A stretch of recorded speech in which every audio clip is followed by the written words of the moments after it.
The house creaked like old bones as I sat in my kitchen at 2 in the morning, staring at the second phone I'd found hidden in Ayla's boot. The screen glowed with messages that made my stomach churn, but I kept reading. 23 years of marriage, and my wife had been living a double life for months. Working late again, she'd said every Tuesday and Thursday. Big case coming up. Lies. All of it. The front door opened with its familiar squeak. Ayla's heels clicked across the hardwood, and I could smell him on her before she even entered the kitchen. Expensive cologne mixed with guilt and desperation. "Tanner?" Her voice carried that fake sweetness she used when she knew she was caught. "What are you doing up?" I held up the phone. Interesting reading material. Her face went pale, then flushed red. For a moment, she looked like the woman I married. Vulnerable, human. Then the mask slipped back on. "You went through my things?" "Your things?" I laughed, but there was no humor in it. "This is our house, Ayla. We're married. Or did you forget that part?" She straightened her shoulders, pulling on that courtroom confidence she wore like armor. "Don't be dramatic, Tanner. It's not what you think." "Really, because Marlon Pike seems to think you're leaving me for him. His text from 3 hours ago was pretty specific about what you two were doing at the Seaside Inn." The silence stretched between us like a wire about to snap. Outside, fog rolled in from the harbor, wrapping our neighborhood in gray uncertainty. Inside, everything had become crystal clear. "You want to know the truth?" Ayla's voice turned cold, professional. "Fine. Yes, I'm seeing Marlon. Yes, we've been together for months. And yes, I'm happier than I've been in years." I set the phone down carefully on the table. "Why?" "Because you're not worth my time anymore, Tanner. You fix boats for a living. You smell like fish and motor oil. Marlon owns half the waterfront development projects in town. He has ambition. He has money. He has a future." Each word hit like a physical blow, but I kept my face neutral. 23 years of marriage, and this was how it ended. With her standing in our kitchen, still wearing the perfume I bought her for our anniversary, telling me I wasn't worth her time. I reached into my wallet, pulled out $200 in cash, and placed it on the table next to her phone. "What's that for?" she asked. "Whatever you need it for." I straightened my jacket, the good one she'd bought me last Christmas, and headed for the door. "I'm done." "Where are you going?" I didn't answer. I just walked out into the fog, leaving her standing in our kitchen with her lies and her lover's cologne, and the cash I'd put on the table like payment for services rendered. The rusty anchor was still open, despite the late hour. Petra wiped down glasses behind the bar, her red hair catching the dim light. She'd been tending bar here for 15 years, and she knew everyone's secrets, including mine, apparently. "Tanner, what brings you out this late?" "Need a drink. Something strong." She poured me a whiskey without asking what kind. "Ayla working late again?" The question hung in the air. Petra's eyes held sympathy and something else, knowledge. "You know, don't you?" "Honey, half the town knows. Marlon Pike isn't exactly discreet about his conquests. Been bragging at the country club about his upgrade for weeks." The whiskey burned, but not as much as the humiliation. "How long?" "Since spring, maybe earlier. Started showing up at his penthouse around March. Ellen from her law firm mentioned it to my cousin Janet, who told me. Small town, you know?" I drained the glass. "Yeah, small town." "What are you going to do?" "Good question. What do you do when your wife tells you you're not worth her time? When she throws away 2 decades for a man who collects women like trophies?" "I'm going to remind her why she married me in the first place." Petra refilled my glass. "That sounds ominous." "Not ominous, just educational." I pulled out my phone and scrolled through my contacts until I found Flora Martinez. We'd flirted at last year's Chamber of Commerce dinner before I'd politely backed away because I was married to a woman who apparently didn't share my commitment to our vows. Flora answered on the second ring. "Tanner, is everything okay?" "Hey, Flora, I know it's late, but I was wondering if you'd like to grab drinks tomorrow night. Maybe at that new club downtown?" A pause. "Are you and Ayla?" "Separated, as of tonight." "I'm sorry to hear that, but yes, I'd love to. Should I bring Mal? She's been asking about you since the dinner." Mal Rodriguez had been even more forward than Flora, slipping me her business card with a wink and a promise to call if I ever found myself single. At the time, I'd thrown the card away. Tonight, I wished I'd kept it. "That sounds perfect. 8 o'clock? We'll be there." I hung up and finished my whiskey. Petra watched me with interest. "You're not the revenge type, Tanner." "No," I agreed. "But I'm not the doormat type either. and Ayla just reminded me of the difference. The drive home took 10 minutes through empty streets. Our house, my house now, I supposed, sat dark except for the porch light. Ayla's car was gone, probably back at Marlon's penthouse, crying about her cruel husband who'd finally grown a spine. I went to my workshop in the basement and fired up my laptop. Ayla thought she was clever, changing her passwords, but she'd forgotten about the shared cloud account we used for household expenses. Her real phone backed up automatically, including her location data. The map showed her phone at Harbor View Towers, Marlon Pike's building. She'd been there 17 times in the past 2 months, always on Tuesday and Thursday evenings, always when she was supposedly working late. I scrolled through the backed-up messages. Marlon's texts were exactly what you'd expect from a man who thought money could buy anything. Can't wait to have you all to myself. Your husband doesn't deserve you. When you leave him, I'll take care of everything. And Ayla's responses made my chest tight. Soon. I just need to figure out the finances. Tanner's so predictable, he has no idea. You make me feel alive again. The last message was from tonight, sent while I was at the bar. He found out. It doesn't matter. He's not worth my time anyway. I took a screenshot of everything and saved it to a secure folder. Then I opened a new document and started typing. If Ayla wanted to play games, I'd show her what 23 years of marriage had taught me about her weaknesses. The fog pressed against the basement windows like curious fingers. Somewhere across town, my wife was probably telling her lover how relieved she was that the truth was finally out, how she could stop pretending to care about her boring husband with his boring job and his boring life. She had no idea what was coming. I spent the next hour researching Marlon Pike, real estate developer, divorced twice, known for his expensive taste and wandering eye. He'd built half the new condos on the waterfront, but his company had been struggling lately. Too much debt, too many projects, too little oversight. Interesting. My phone buzzed with a text from Ayla. We need to talk about the house. I didn't respond. Let her wonder. Let her worry. Tomorrow night, I'd be at the club with Flora and Mal, and Ayla would see exactly how much her rejection meant to me. The clock on my laptop showed 4:17 a.m. In a few hours, I'd go to work at the marina, fix boats, smell like fish and motor oil, and be everything Ayla found so disappointing about her husband. But tonight, I was planning the first move in a game she didn't even know she was playing. I turned off the laptop and headed upstairs. The house felt different now, lighter somehow, as if Ayla's betrayal had lifted a weight I hadn't realized I was carrying. Tomorrow would be interesting. The marina smelled like salt and diesel fuel, familiar scents that usually calmed me. Today, they felt like armor. I'd been fixing boats since I was 16. Working my way up from dockhand to owner of the most successful marine repair shop on the coast. It wasn't glamorous, but it was honest work. Something Ayla used to respect, back when she was honest herself. You look like hell, said Jimmy Torres, dropping off his fishing boat for engine work. Everything okay? Wife troubles. Jimmy nodded knowingly. He'd been divorced twice. Want some advice? Sure. Don't let her take the shop. Everything else is replaceable. Sound advice. I spent the morning elbow deep in a boat engine, letting the familiar work settle my nerves. Around noon, my phone started buzzing with texts from Ayla. We need to discuss this like adults. I'll be home at 6. We should talk. Tanner, please, this doesn't have to be ugly. I ignored them all. At 5:30, I closed the shop, showered in the marina's bathroom, and put on my best shirt. The club Flora had suggested was upscale, the kind of place Ayla liked to go for work functions. Perfect. Flora and Mal were waiting at the bar when I arrived. Flora wore a blue dress that matched her eyes, and Mal had chosen something red and daring. They both looked happy to see me, which was a refreshing change. Tanner, Flora stood to hug me. You look great. Thanks for doing this on short notice. Are you kidding? Mal grinned. I've been waiting a year for this opportunity. We found a corner booth with good lighting.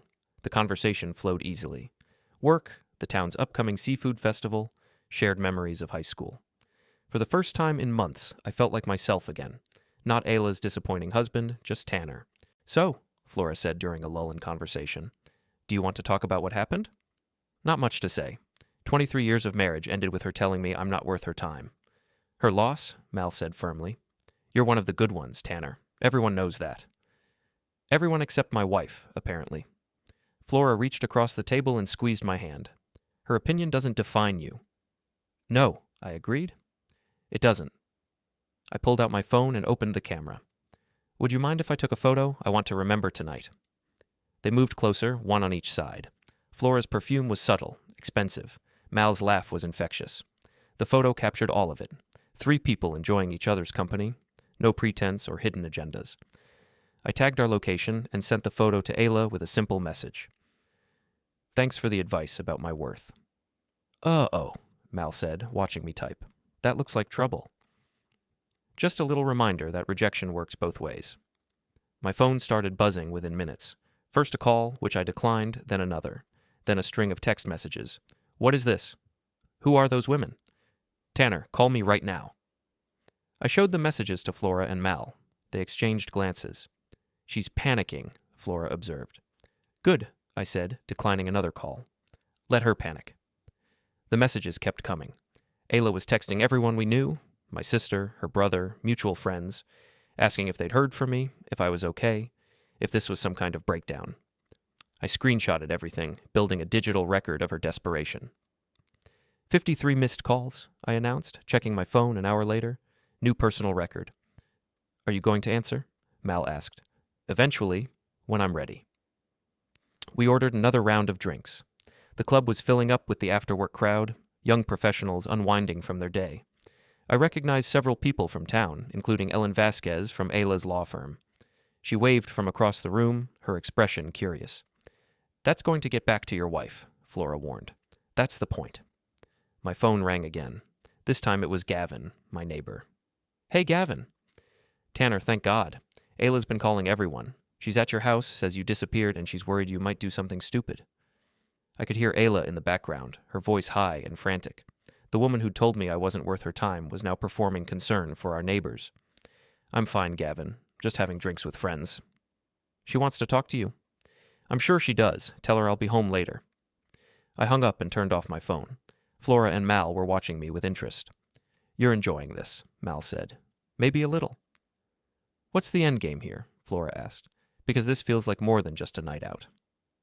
I considered the question. What was my end game? Ayla had made her choice. She'd chosen Marlon Pike and his money and his promises. She'd thrown away our marriage for an upgrade. But she'd also revealed something about herself that I'd never seen before. She needed to control the narrative. She needed to be the victim, not the villain. I want her to understand what she threw away, I said finally. And I want everyone else to understand who she really is. Revenge, Mal said. Justice, I corrected.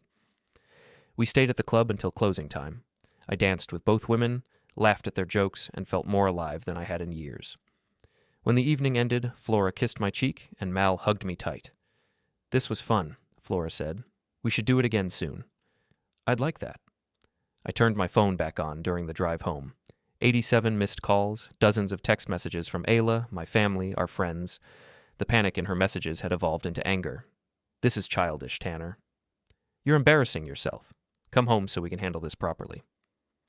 The house was dark when I arrived, but Ayla's car was in the driveway. I found her in the living room, still dressed for work, her makeup smeared from crying. Where were you? She demanded. Out. With those women? Their names are Flora and Mal. They're friends. Friends? Her voice rose. You were all over social media with them. Ellen saw you at the club. People are talking, Tanner. Let them talk. She stood up, pacing now. This isn't like you. You don't go to clubs. You don't do things like this. Maybe you don't know me as well as you thought. I know you're hurt. I know you're angry. But this isn't the way to handle it. I sat down in my chair, the old recliner she'd been trying to get me to replace for years, and studied her face. She looked desperate, off balance. The control she prized so highly was slipping away. How should I handle it, Ayla? Should I beg you to stay? Should I promise to change? Should I compete with Marlon Pike for my own wife's attention? That's not... Or should I accept your assessment that I'm not worth your time and act accordingly? She stopped pacing. What does that mean? It means I'm done trying to be worthy of someone who doesn't value what I bring to the table. It means I'm going to find people who appreciate me for who I am, not who they want me to be. Like those women tonight? Like those women tonight. Ayla's face crumpled. For a moment, she looked genuinely hurt. 23 years, Tanner. Doesn't that mean anything to you? It meant everything to me, past tense. I made a mistake. No. I stood up. You made a choice. You chose Marlon Pike. You chose his money and his status and his promises. You chose to lie to me for months. You chose to tell me I wasn't worth your time. Those weren't mistakes, Ayla. They were decisions. So what happens now? Now you live with your choices, and I live with mine. I headed for the stairs, leaving her standing in our living room with her tears and her regrets. Tomorrow, I'd start the next phase of my education campaign. Tonight, I'd sleep better than I had in months. Behind me, I heard her whisper, "This isn't over." She was right about that. This was just the beginning. The Seaside Festival transformed our little town every summer, turning Main Street into a carnival of food trucks, craft booths, and live music. I'd been helping with setup for 15 years, volunteering my time and equipment because it was good for the community. This year felt different. This year, I had an audience. Ayla had spent the week trying to control the damage from our separation. She'd called our friends, explaining her side of the story, how I'd become distant and cold, how our marriage had been struggling for years, how she'd made a mistake but was trying to fix things. She painted herself as the victim of my sudden, inexplicable cruelty. Too bad she didn't know about the screenshots I'd been collecting. "Morning, Tanner," called Mayor Patricia Webb from the gazebo where she was directing volunteers. "Thanks for bringing the sound system." "No problem, Pat. Where do you want it?" "Main stage, near the harbor. Should be perfect for the afternoon concerts." Before we dive deeper into this story, I have one small request. Please subscribe, drop a like, comment, and hit that hype button to boost this channel so more people can discover these incredible Reddit stories. I spent the morning setting up equipment and running cables, familiar work that let me observe the social dynamics playing out around me. Ellen from Ayla's law firm avoided eye contact. Gavin offered awkward small talk about the weather. Petra winked and brought me coffee without being asked. "How's the war going?" she asked quietly. "Just getting started." "Ayla's been making the rounds, telling anyone who'll listen that you're having a midlife crisis. What do you think?" "I think she's scared. Woman scorned and all that, but in reverse?" Petra glanced around to make sure we weren't overheard. "Marlon Pike's been asking questions, too. Wants to know if you are planning to cause trouble." "What kind of trouble could a simple boat mechanic cause?" "The expensive kind, knowing you." She wasn't wrong. I'd spent the week researching Marlon Pike's business dealings, and what I'd found was fascinating. His company, Pike Development, was leveraged to the hilt. 3 major projects behind schedule, 2 lawsuits from subcontractors, and a very nervous bank calling in loans. Marlon's empire was built on credit and confidence, both of which were shakier than they appeared. The festival officially opened at noon. By 12:30, the crowds were thick enough to provide cover for what I had planned. I spotted Ayla near the art booths, dressed in white linen and oversized sunglasses, playing the role of wronged wife for anyone who'd listen. Marlon Pike stood beside her like a bodyguard, all expensive cologne and nervous energy. He was handsome in that artificial way that money could buy. Perfect teeth, perfect hair, perfect tan.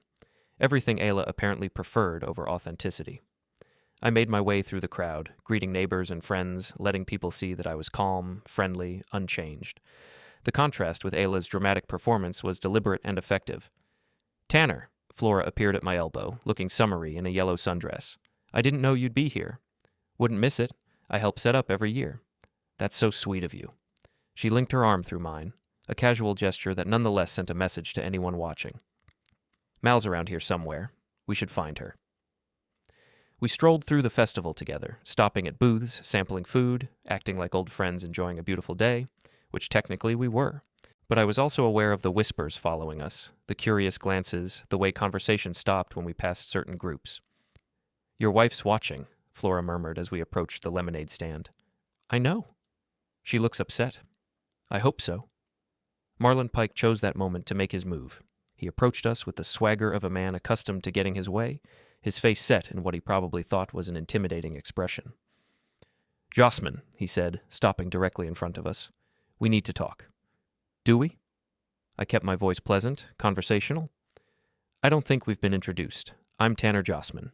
You must be my wife's boyfriend." Flora stifled a laugh. Several people nearby turned to watch, sensing drama. "This is between us," Marlon said, his voice lower now. "Man to man." "I'm listening." "You need to stop playing games. This situation is complicated enough without you making it worse." "What situation would that be?" His jaw tightened. "You know what situation." "I'm afraid I don't. Could you be more specific? Are you talking about your affair with my wife, or something else?" The crowd around us had grown larger, drawn by the tension. I recognized several faces, town council members, business owners, Ayla's colleagues, perfect witnesses for what came next. "Look," Marlon said, stepping closer.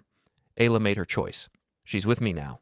You can either accept that gracefully or make things difficult for everyone." "Gracefully," I repeated, "like she did when she snuck around behind my back for months? That kind of graceful?" "She was unhappy. She was married. There's a difference." Marlon's face flushed red. He wasn't used to being challenged publicly, especially by someone he considered beneath him. "You want to do this here, in front of everyone?" "I'm not doing anything. I'm just enjoying the festival with my friend." I smiled at Flora, who squeezed my arm supportively. "Is there something you wanted to discuss?" "Yeah, there is." Marlon's voice rose.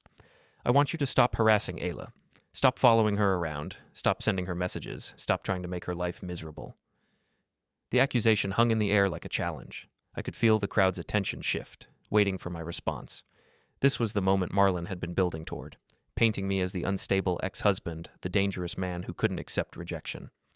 Unfortunately for him, I'd been recording our conversation on my phone. "That's interesting," I said calmly.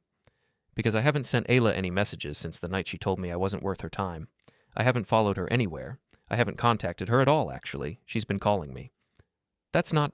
In fact, the only harassment I'm aware of is you approaching me at a public event and making false accusations in front of half the town." I pulled out my phone, stopped the recording, and slipped it back into my pocket.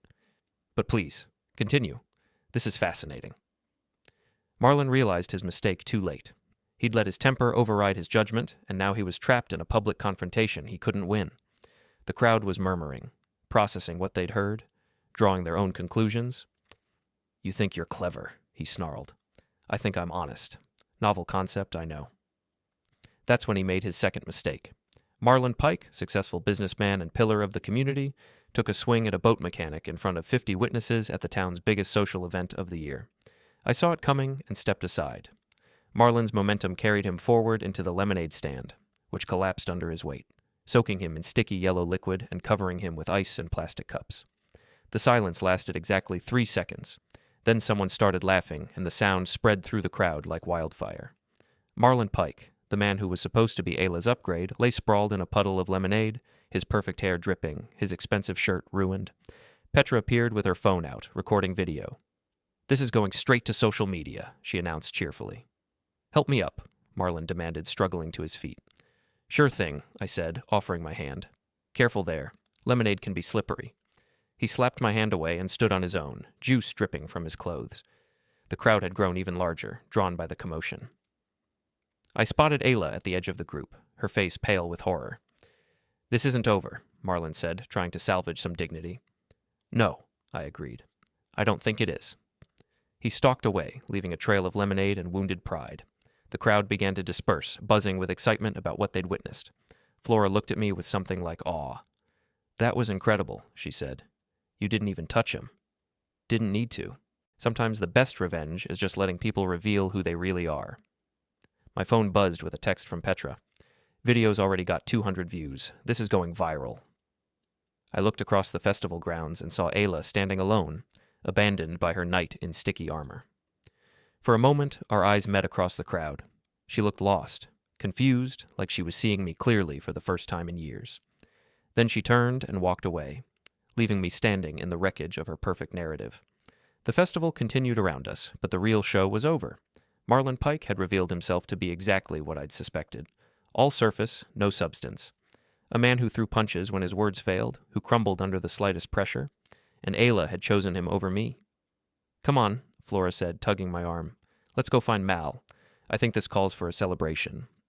As we walked away from the destroyed lemonade stand, I felt something I hadn't experienced in months. Satisfaction. Not the bitter taste of revenge, but the clean feeling of justice served. The war wasn't over, but I'd just won an important battle, and everyone in town had watched it happen.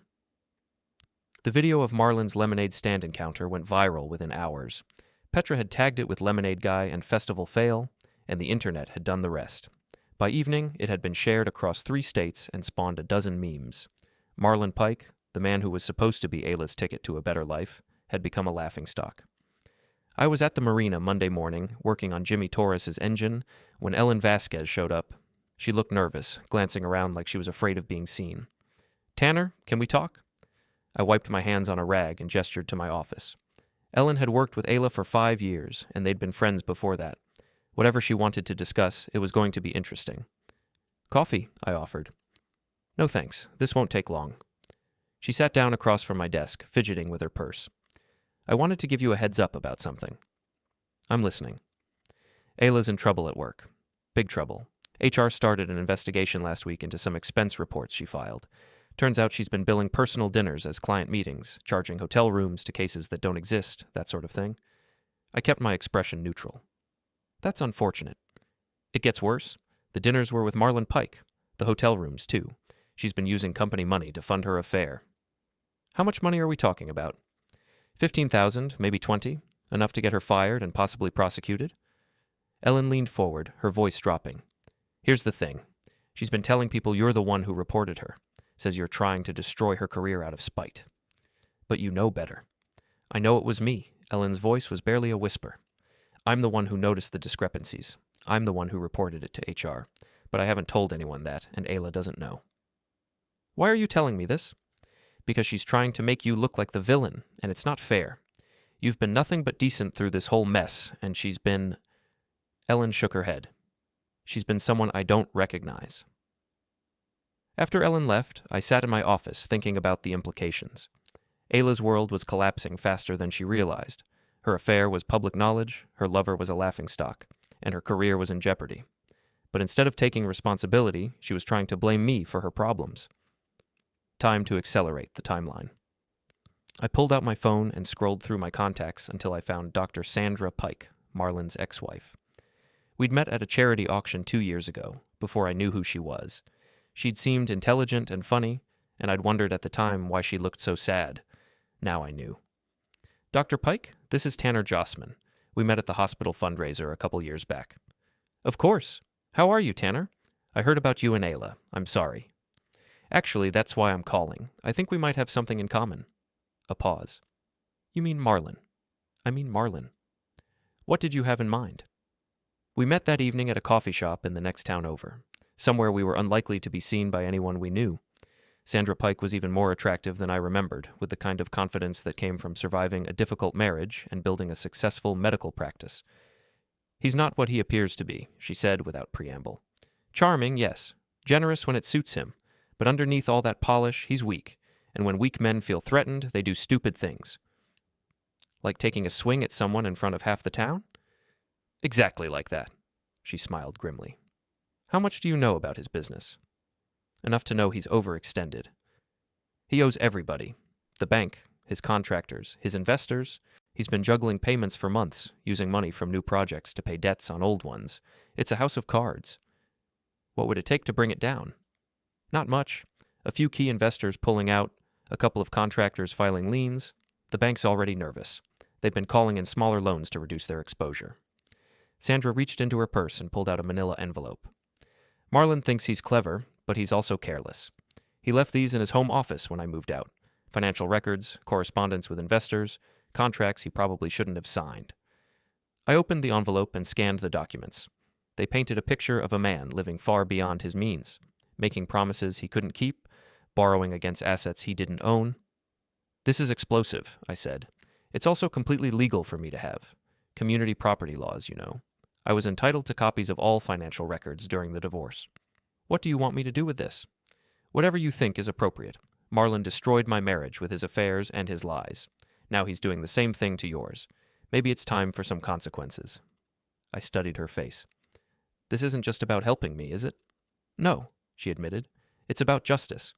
Marlon Pike has been hurting people for years. Wives, business partners, employees. He thinks his charm and his money make him untouchable. Maybe it's time he learned otherwise. The next morning, I made copies of Sandra's documents and started making phone calls. First to the bank, where I had a friend in commercial lending, then to 3 of Marlon's biggest contractors, men I'd known for years through my work at the marina. Finally, to 2 of his key investors, people who valued their reputations more than their friendship with a man who'd been lying about his company's financial health. I didn't make accusations or demands. I simply shared information and let smart people draw their own conclusions. By Wednesday, the dominoes were falling. The bank called in 2 of Marlon's smaller loans. A contractor filed a lien against his Harborview project. An investor pulled out of the waterfront development, citing concerns about Pike Development's viability. Marlon's response was predictable. He blamed me. Tanner Jossman is trying to destroy my business, he told anyone who'd listen. He's spreading lies about my company, interfering with my contracts, trying to ruin me out of jealousy. The problem with that narrative was the evidence. When reporters started asking questions about Pike Development's finances, they found the same problems Sandra's documents had revealed. When the bank issued a statement about their lending practices, they mentioned irregularities in financial reporting and concerns about project viability. Marlon Pike wasn't being destroyed by a vindictive boat mechanic. He was being exposed by his own poor decisions and dishonest practices. Thursday evening, I was closing up the marina when Ayla appeared. She looked terrible, exhausted, stressed, older than her years. The confident woman who'd told me I wasn't worth her time had been replaced by someone desperate and afraid. "We need to talk," she said. "About what?" "About calling off your dogs. About ending this before it gets worse." I finished locking the office door and turned to face her. "I don't know what you're talking about." "Don't play games with me, Tanner. I know you're behind what's happening to Marlon. The bank, the contractors, the investors. That's not coincidence." "No," I agreed. "It's not coincidence. It's consequences.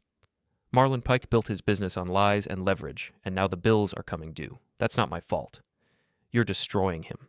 "I'm not destroying anyone. I'm just not protecting him from the truth anymore." Ayla's composure cracked. "This is about me, isn't it? You're punishing him because of me." "This is about justice, Ayla.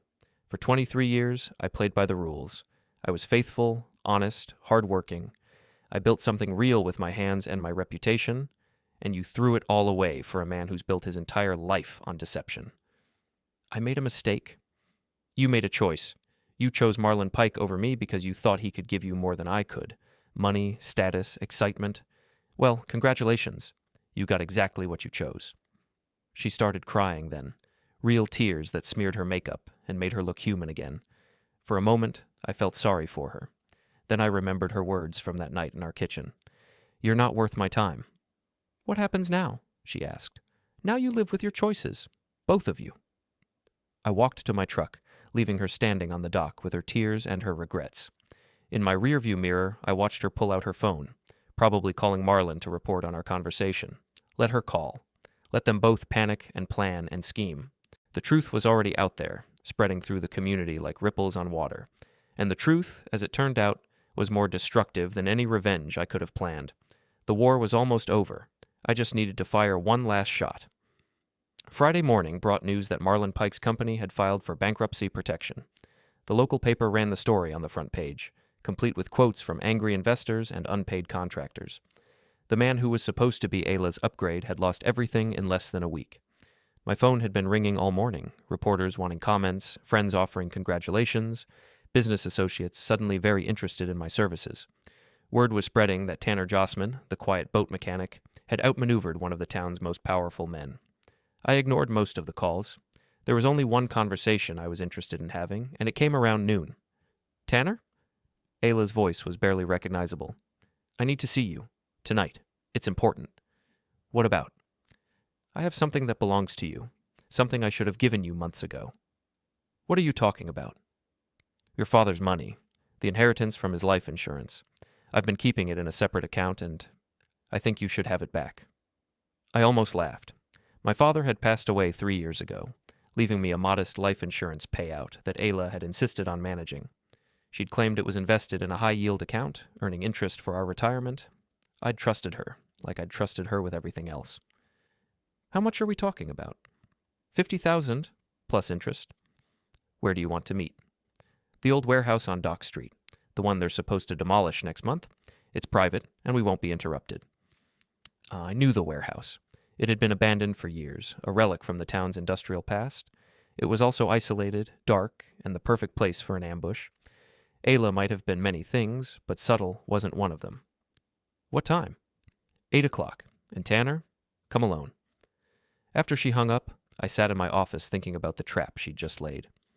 Ayla wasn't offering to return my inheritance out of guilt or generosity. She was desperate, cornered, and probably following a plan that Marlon had devised. They wanted to get me alone, away from witnesses, where they could, what? Threaten me?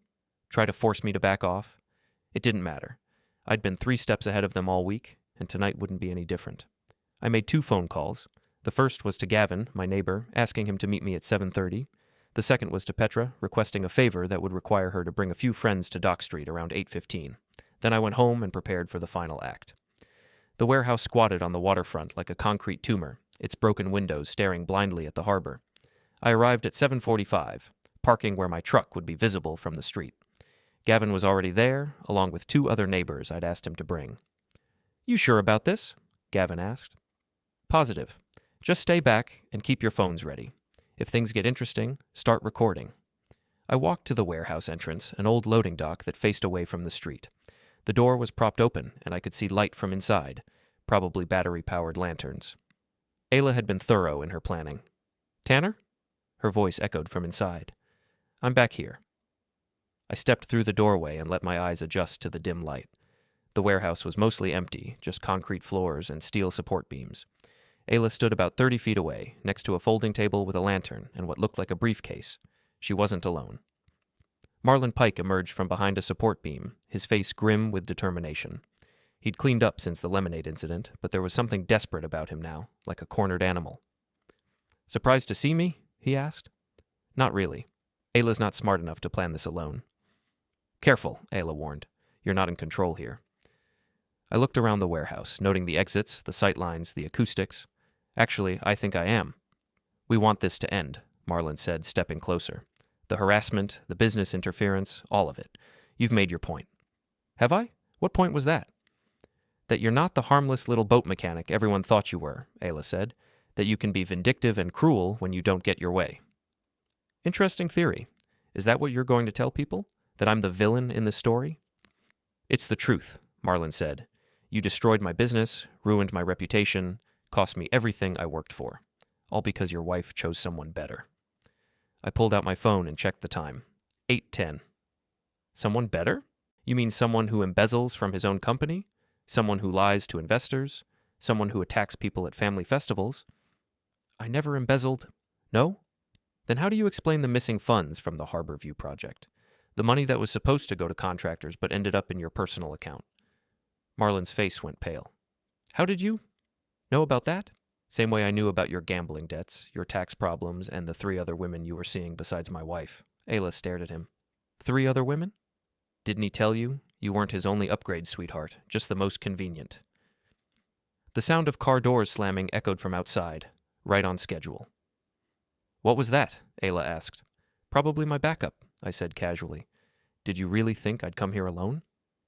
Voices approached the warehouse. Petra's laugh, Gavin calling my name, other people I'd asked to witness whatever Ayla and Marlon had planned.